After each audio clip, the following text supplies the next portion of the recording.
Yan technique yan.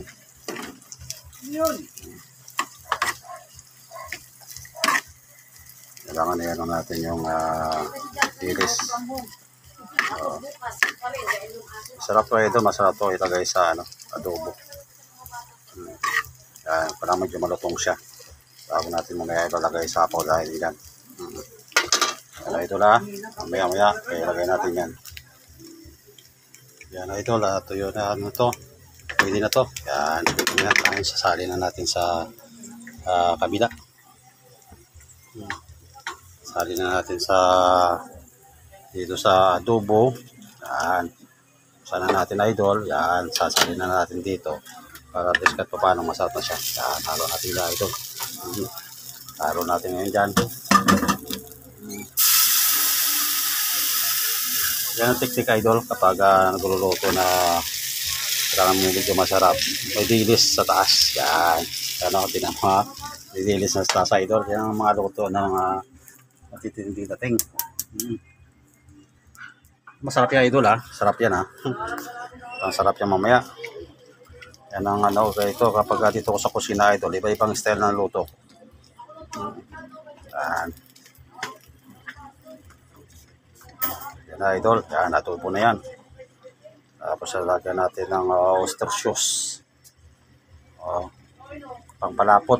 Yan, pangpalapot idol. Lagyan natin yan ng ganito.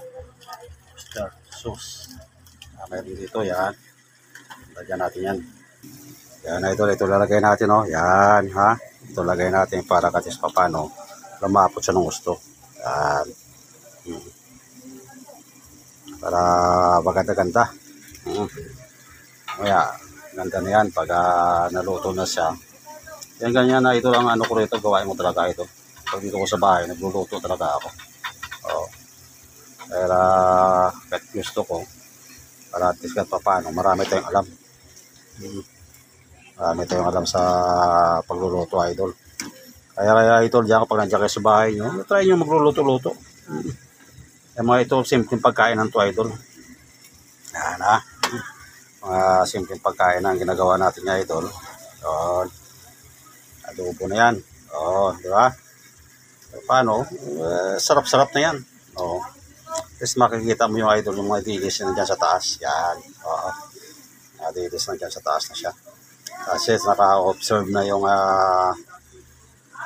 oyster sauce dyan at saka yung yung dilis, toyo. Yan. May sili niya idol na green. Nilagay ko kanina. Yung mga tapos pagkatapos yan ganyan ng ulam idol, parisa natin ng yan ng siumay. Yan, siumay sa kabila.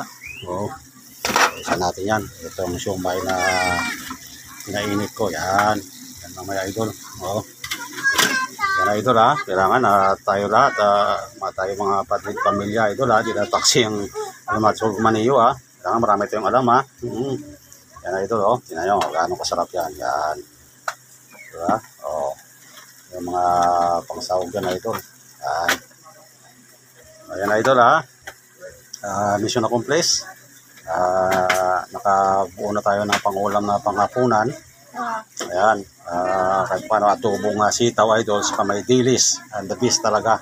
May yan idol. May siling green po nilaglagay para medyo kahit paano maanghang.